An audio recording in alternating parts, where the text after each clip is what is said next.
Семен Афанасьевич вас назначили в конце октября. Ну, это сравнительно недавно же, да? Мгм. До этого вы были заместителем руководителя департамента градостроительства, да? Нет, ну, я раньше здесь работал, года 4-5 лет назад. Я был заместителем главного архитектора.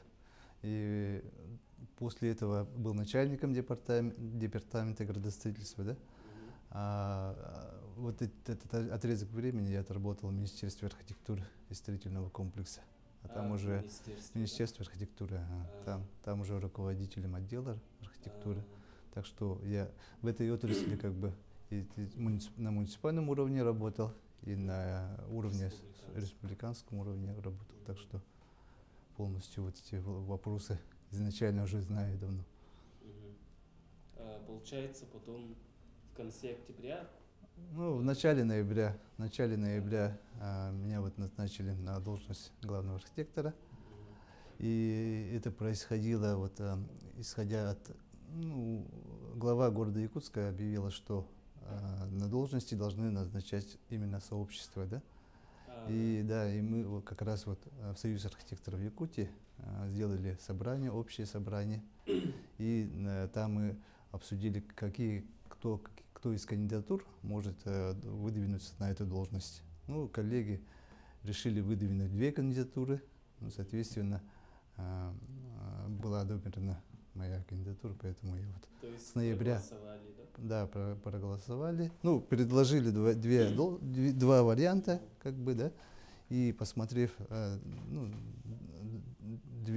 претендующие на должность вот кандидатуры, глава выбрала именно вот тогда меня. Сардана Владимировна сама выбрала вас. Да, Союз архитекторов, допустим, предложил 2 кандидатуры, и, соответственно, выбрали меня. Хорошо. Вы еще являетесь председателем Союза архитекторов? Да, я являюсь председателем, работаю уже больше года. Также был избран на съезде архитекторов, тоже вот было открытое голосование. Ну, это мероприятие у нас проходит раз в 4 года. В Союзе, да? В Союзе архитекторов. То есть переизбираетесь, да?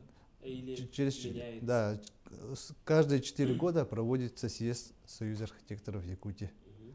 И там как раз таки проходят выборы. То есть тоже ставится своя кандидатура, и все коллеги, члены Союза выбирают. Там есть определенная процедура, мандаты раздают. Ну, вот доверили вот такую вот должность председателя, можно сказать, Союза. Ну, вы тогда по образованию архитектор? По образованию я архитектор, да. Архитектор-объемщик. Учился в городе Красноярске. Это вот далекие 90-е годы. В 91-м поступил. Ну и там же я еще получил образование экономиста. Ну, после окончания учебы приехал как раз сюда вот в 97-м году. Ну, 97-й год это вот период, когда развалился Союз, работы не было, ну, поэтому пришлось еще там 2 года доучиться. Какие у вас полномочия и функции, которые вы исполняете в системе муниципального управления? Ну, главный архитектор, он же является руководителем управления архитектуры и градостроительной политики. И вот как раз-таки создали управление архитектуры и градостроительной политики для того, чтобы, вот слово градостроительной политики, да, то есть это реализация градостроительной политики окружной администрации города Якутска. А политика это означает подготовка именно вот градостроительной документации, то есть обеспечение условий, чтобы в городе было устойчивое развитие. Например, это подготовка генеральных планов, допустим, да, правил землепользования и застройки и проекты планировки. Проекты планировки это касаемо уже квартальной застройки. То есть все, что на территории городского округа запланировано, это все выстраивается именно вот в этих документах. И наша задача обеспечить условия, чтобы строительство велось именно по этим документам. То есть на основании стратегии города. Самый главный документ – это стратегия города Якутска. Стратегию у нас готовят наши экономисты, выстраивают цель, куда мы должны идти. Да? А мы, как градостроители, архитекторы, уже территориально на проектах наших показываем, в каком направлении город должен быть развит, где какие территории должны быть заняты промышленностью, где жилая застройка должна быть построена. Это вот обеспечение условий. Вот как раз таки это вот политика. И в части обеспечения, ну, согласования архитектурно-градостроительного облика, да, вот это вот согласование эскизных проектов. Ну, конечно, частные дома, жилые дома, дачные, вот, какие-то вот маленькие производственные базы, да, они согласованию не подлежат, да. Например, вот крупные объекты, да, знаковые объекты, да, вот такие объекты все выносим на градостроительный совет. То есть не я один лично, да, определяю, что объект соответствует облику или нет, да, это мы специалисты собираемся здесь, вот на совет входят все специалисты вот с основных институтов, например, да. Также есть привлеченные эксперты, которые из других отраслей. И вот вместе мы вот в этом же кабинете рассматриваем проекты и выносим там рекомендации, подправляем что-то, да, рекомендуем своим же коллегам, чтобы, ну, что-то изменили, да. Ну, этот опыт как бы очень полезен, да, вот для самих архитекторов. Например, я, будучи молодым архитектором, да, спроектировал вот художественный музей на площади Ленина. Это вот мой первый и основной, можно сказать, объект, да, который я спроектировал.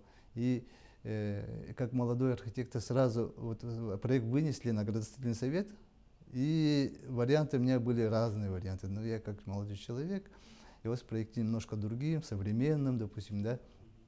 Ну, мои коллеги, старшие архитекторы, да, сказали, что надо привести в соответствие вот, ну, той сложившейся застройки, которая там есть, например. Да, сказали, давайте мы все-таки попробуем классический вариант, да. Ну, и я, выслушав их мнение, сделал другие варианты, и в итоге получился вот такой объект, который, ну, я считаю, что на этой территории достаточно гармонирует. Вот рядом старый город, напротив вот дом торговли, например, да, вот с такой же классической архитектурой. Поэтому мнение градостроительного совета очень важно вот для выстраивания вот, ну, такой качественной застройки у нас в городе Якутске. То есть Национальный художественный музей, проект ваш, да? Да, это мой проект. Я работаю в Сахапроекте, еще тогда после окончания института, ну, Академии архитектурной. Вот, а вот стал по автором строительству таких объектов, да, музеев, там, школ, ну, то есть муниципальных объектов, и получается, они проходят через конкурс или просто как-то внутри совета или что? Ну, крупные объекты, например, да, крупные объекты по решению организатора, заказчика, действительно объявляет конкурс, архитектурный творческий конкурс. Выявляется победитель, и в соответствии с этим эскизом уже выстраивается, например, архитектура, например, да. Ну вот, к примеру, комплекс «Земля» Лонхо, да, был международный очень большой конкурс, да, там участвовали архитекторы иностранцы, допустим, да. И, например, вот в прошлом году, работая в Министерстве архитектуры, мы тоже организовали очень тоже хороший конкурс по Центру евразийских народов, Международный центр евразийских народов. Так, это находится здание на той же территории комплекса «Земля» Лонхо, да. И победителем как раз вот был выявлен консорциум, ну, совместно объединяются две команды из двух проектных институтов, да, вот ЛСТК и Якутпроект, вот, они стали вот как раз таки победителями этого конкурса. И проект как бы пока взять за основу, но все реализация вот этих проектов зависит, конечно, от инвестиций. А маленькие объекты уже заказчик решает сам. В основном на конкурс выносятся те проекты, которые строятся за счет частных инвестиций. То есть сам коммерсант или предприниматель, да, он заказывает, он сам выбирает фирмы. Но в последнее время есть практика, например, да, по жилым зданиям уже идет тенденция объявления вот таких вот конкурсов и предпринимателями тоже, да, чтобы получить хорошую, лучшую архитектуру, чтобы у них продажи шли хорошо, они объявляют конкурс и выбирают проектировщика, который им предложит лучший вариант. Вот эта практика, конечно, очень хорошая. Ее надо ну, применять уже почаще. Второй вопрос это, ну, какие проекты и программы на данный момент действуют в нашем городе и что конкретно по ним на данный момент делается? Ну, основная программа вот нашего управления – это муниципальная программа формирования современной городской среды. Эта программа исходит от федеральной программы, такой же, да, и республиканской программы. То есть все вы, наверное, слышали, да, что начиная с 2017 года идет реализация вот этой программы. Вначале в основном работали по дворовым территориям, да, благоустраивали. А в прошлом году, в 2018 году, уже перешли на общественные пространства, да, которые были определены итогом рейтингового голосования. То есть в день выборов, вы же все помните, что ходили на голосование и параллельно голосовали за общественное пространство, которое надо строить в первоочередном порядке. Да. Были представлены 8 проектов, из них выбрали 5 на первоочередное проектирование и строительство. Эти объекты сейчас практически все завершены, за исключением там озера Сейсара, там первый этап как бы был реализован, да, а остальные сейчас находятся на стадии проектирования. Итак, рейтинговое голосование будет проводиться каждый год. Ну и кроме вот эти объекты, они будут строиться за счет федеральных средств. Так? Ну, с использованием федеральных средств, поэтому проводится вот такой вот рейтинг. Но кроме вот федерального финансирования, у нас вот в нашей программе формирования комфортной городской среды есть еще средства по дворовым территориям. Это мы за счет муниципального бюджета сами привлекаем, сами разрабатываем проект дворовой территории, и в этом году у нас должны быть построены 2 двора. Это по улице Каландрашвили и по улице Амосова. Но здесь вот при проектировании мы максимально привлекаем граждан, да, чтобы они изначально, когда мы только начинаем, чтобы дали свои предложения. И как раз таки вот такую практику надо всегда применять, потому что жителям не нравится, когда им преподносишь готовый проект. Да. То есть изначально, когда только начинаешь, надо выслушать их замечания. Ну, какие-то моменты могут быть, да, там друг друга могут не понять, там что-то другое предложить, да. Ну, такие, если чаще организовывать такие встречи, то все вопросы должны сняться именно на стадии проектирования, а не на стадии строительства. Ну и если вот жители этого дома, жилых домов, например, принимают участие в проектировании, да, соответственно, они на период эксплуатации будут уже по-другому относиться к этому проекту, к этому объекту, который был построен в рамках программы.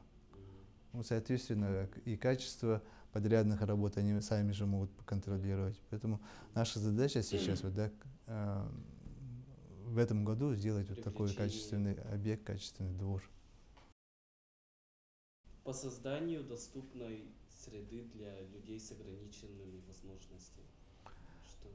Так, по созданию доступной среды у нас есть стандарты, нормативы, которые четко устанавливают требования. При проектировании зданий и сооружений обязательно должны быть эти требования быть выполнены. Например, вот спроектируют школы, детские сады, допустим, да, и обязательно в новых проектах предусматриваются лифты.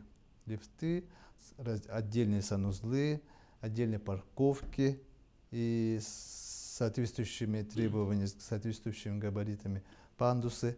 Эти требования установлены на федеральном уровне. Соответственно, когда проект проходит экспертизу, эти требования все проверяются.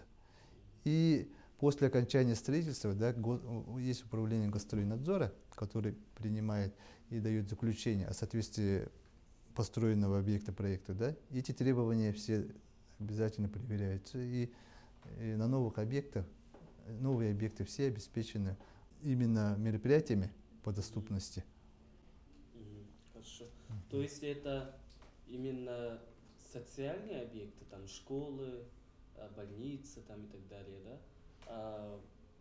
К строительству там торговых центров или новых домов там, да? Ну, тех жилых домов, к подъездам там и так далее. Такие требования к управляющим компаниям или по тем же существующим пятиэтажкам, да? По ним есть какие-нибудь требования к ним? Ну, да, действительно, вот есть объекты крупные, да, которые проходят экспертизу, да, а есть вот очень маленькие, например, магазинчики, допустим, да. Здесь есть параметры для тех объектов, которые не проходят экспертизу. Это вот до 1500 квадратных метров, да. И, к сожалению, да, есть такая практика, что возможно, что они при приемке объектов, да, вот эти мероприятия могут не предусмотреть. Но в основном в зданиях массового нахождения людей вот эти требования обязательно выполняются.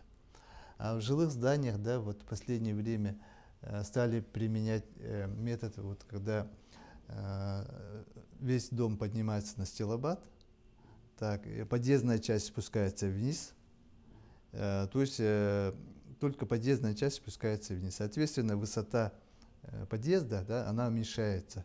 И для обеспечения доступности вот этот метод именно в городе Якутске, да, это вот самый такой оптимальный вариант, можно сказать. Например, такой дом вот реализован по Аюнского, да, вот видели Аюнского Петровского жилой дом, там где вот вся нижняя вот цокольная часть, да, она приподнята. То есть дом стоит на колоннах, и подъездная часть находится ниже. Третий вопрос – это вывески, афиши, реклама. Они как-нибудь могут регулироваться? Ну, например, есть практика, опыт Москвы, Санкт-Петербурга. Там, если раньше улицы были заполонены вот этой рекламой, на данный момент там строгие нормы, размер, шрифт и так далее. Ну, у нас такое возможно или уже существует какая-то регулировка? Ну, как раз таки вот это вот одна из наших функций, да, нашего управления, вот согласование видов, да, вида, места размещения рекламной конструкции, вывесок, да.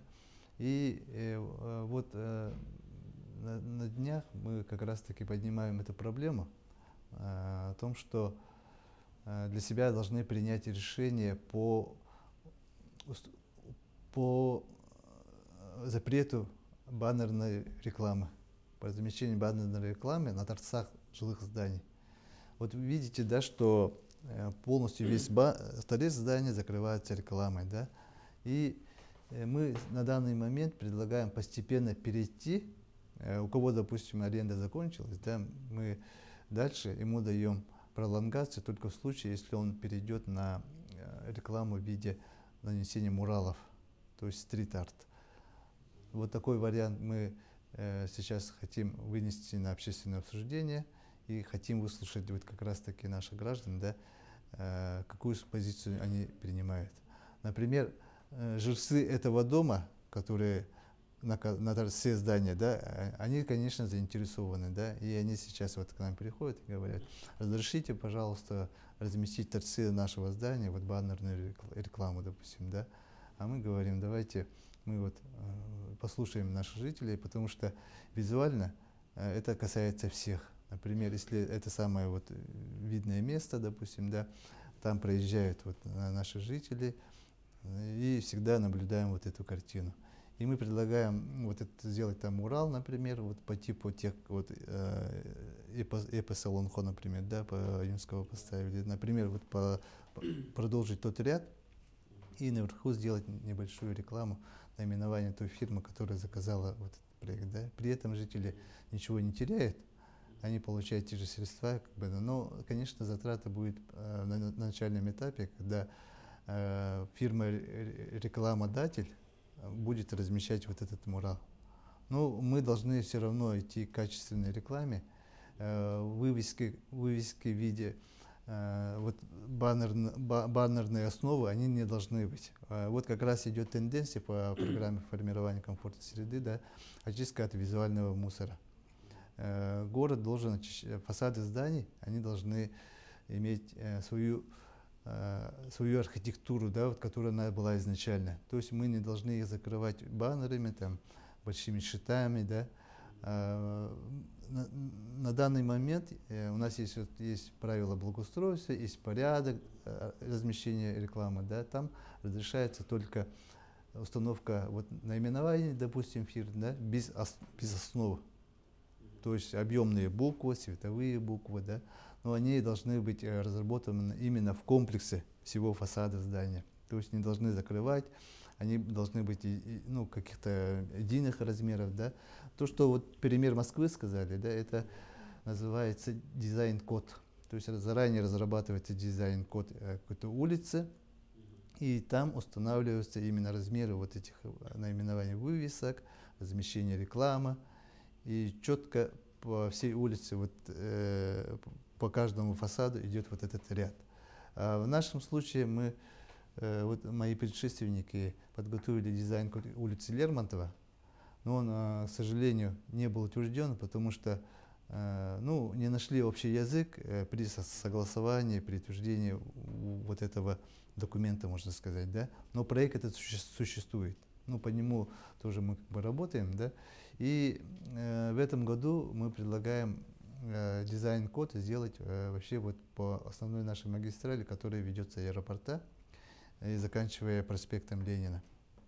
То есть улица Дзержинского, вот это все мы хотим включить в этот проект, включая и благоустройство всей территории. И при том там хотим также проработать варианты размещения велодорожек.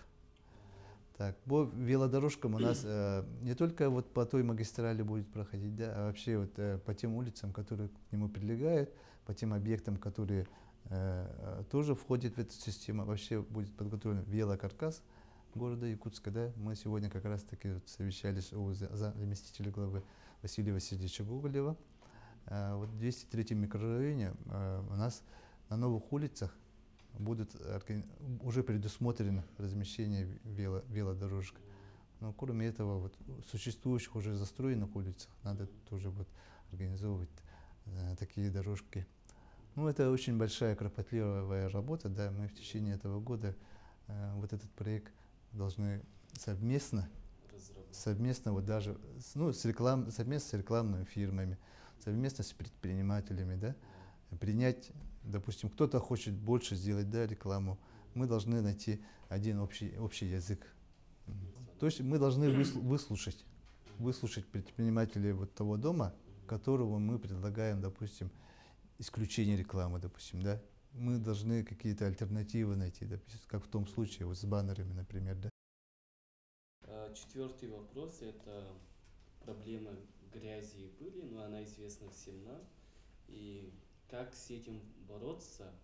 И ну, по вопросу песка, невозможно ли заменить песок какими-то реагентами, может быть, там, солью или чем-то? Так, вообще, как вы собираетесь решать эту проблему? Ну, грязь и пыль это проблема водоотведения города Якутска. То есть, если вода не уходит, допустим, да, с территории, соответственно, там застаивается вот эта грязь, потом это превращается в пыль. И в целом у нас вот стандарты, принятые по российским меркам, да, по благоустройству территории, например, да, они в основном к нашим территориям не подходят, потому что в центральных регионах, допустим, да, есть подземная канализация. То есть вода с проезжей части, она уходит сразу напрямую в канализацию, и грязь не застаивается на дорогах. Откуда у нас появляется грязь? Мое личное мнение, да, о том, что когда у нас вода по вертикалке доходит до лотка, вот эта вся грязь, которая там застаивается, у нас, к сожалению, грунты же плохие, да, вот появляются кочки, наоборот, эти ямки, да, и все, что там застаивается, это превращается в пыль. По нему машина проехалась, и это превращается в пыль. Поэтому надо делать поперечные маленькие водоотводные лотки. То есть в проезжей части спускать сразу, почаще спускать именно на магистральный лоток. То есть у нас, когда расстояние очень большое, допустим, да, по проезжей части у нас выполняет функцию водоотводного как бы лотка, да, в нему вода собирается и спускается в магистралку. Если вот почаще будем спускать, то я думаю, что проблема частично должна решиться. Поэтому здесь нужен подход действительно такой научный, да. Просто так взять за один раз вот это сделать, это тоже невозможно. Поэтому мы, когда будем сейчас анализировать, выполнять вот этот дизайн-код, постараемся вот именно на этой территории предложить что-то другое, иное, да, чтобы решить эту проблему. Вот мы сейчас по объектам капитального строительства выдаем технические условия сейчас, да, и стали сейчас применять водосборники-испарители. Это когда нет возможности подключения к лоткам, допустим, да, вот застройщик, он отводит воду от своей территории. У него должен быть водосборник. То есть это простым языком просто ямка, допустим, да, естественный водосборник. Он, в принципе, в условиях отсутствия лотков, он может как бы работать. Допустим, у него есть свободная территория на газоне, допустим, да, воду он будет собирать там, а не на проезжей части. На сегодня у нас проезжая часть ниже, чем газон, и вода скапливается на проезжей части. То есть мы должны сделать точку ниже проезжей части, там, где может как раз-таки скапливаться вот эта грязь. Ну и постепенно там она может испаряться. Ну, это, конечно, не выход, да, во всех случаях. Это в случаях, когда отсутствует магистральный лоток. А там, где есть магистральный лоток, то надо их выводить тут такими маленькими лотками. К сожалению, у нас не часто используются вот такие лотки. Вот вы в центральных регионах же ездите, да, там получается, что вот с каждой водосточной трубы идет поперечный вот лоток. Снизу идет лоток, вот когда идешь по тротуару, везде идут вот такие поперечные маленькие лотки. Да. И вот такой метод мы попробуем где-нибудь применить и посмотрим результаты. А теперь вопрос по поводу университетского кампуса. Ну, например, мы, да, я, например, как студент, не понимаю, где вот это разграничение полномочий, можно сказать, да. То есть у нас есть понятие территории университета, кампус университета, да. То есть это студгородок, ну, примерно вот, где общежитие и кампусы. И получается, с одной стороны, университет и университетский кампус, она в пределах города Якутска, а с другой стороны, университет как автономное образовательное учреждение, тем более федеральное, она как бы обязана ли она с вами согласовывать, или на своей территории она может строить там, что хочет. И второй вопрос, если у вас есть возможность, да, в студгородке что-то сделать, какую-нибудь там зону отдыха или, не знаю, досуга, да, что можно сделать в кампусе? Ну, вот этот квартал, в котором находится университет, он как бы существует давно. И жилые дома там тоже расположены давно, получается, да. Если бы изначально весь вот этот квартал, он был бы закреплен за университетом, тогда бы получился вот такой обособленный автономный кампус, да. На сегодня вот земельные вопросы, ну,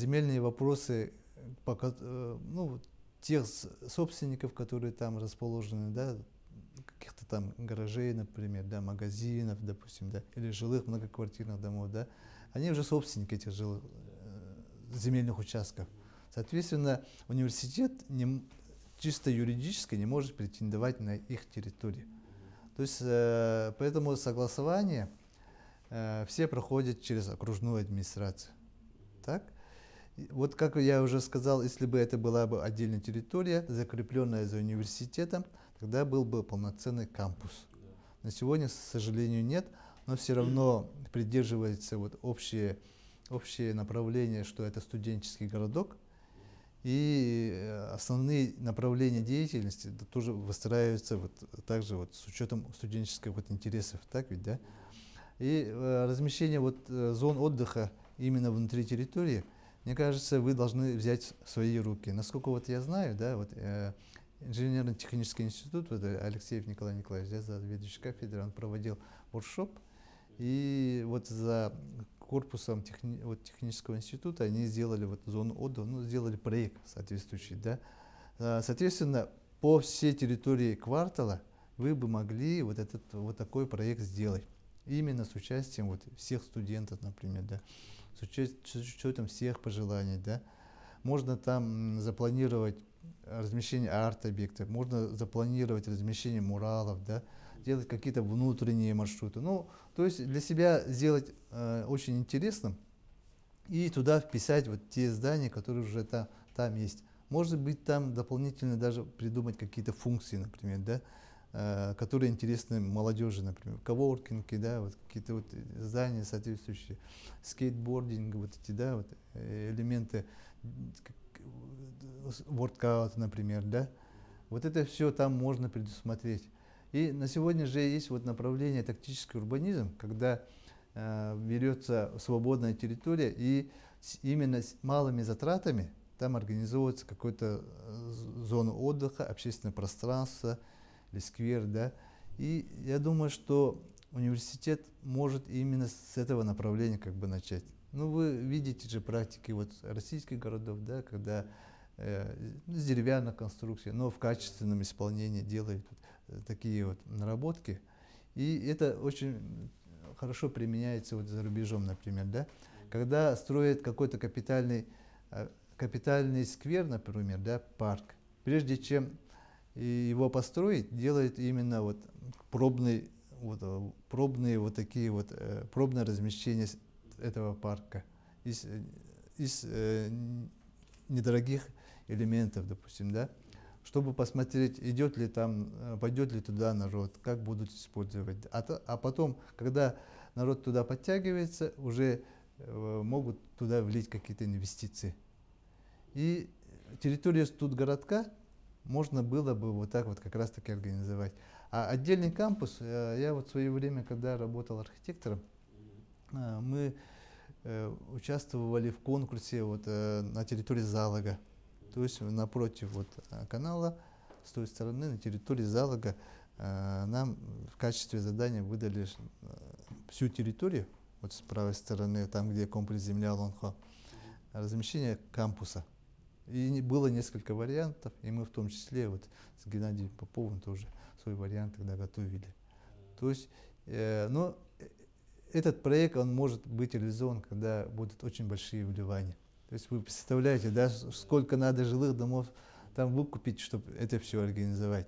Но, в принципе, при наличии инвестиций это все реально. Но это было бы шикарно, это вот самый лучший вариант кампуса. Последний вопрос.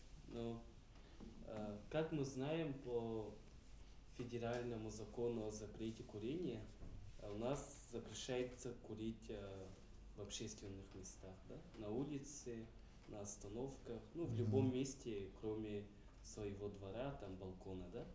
И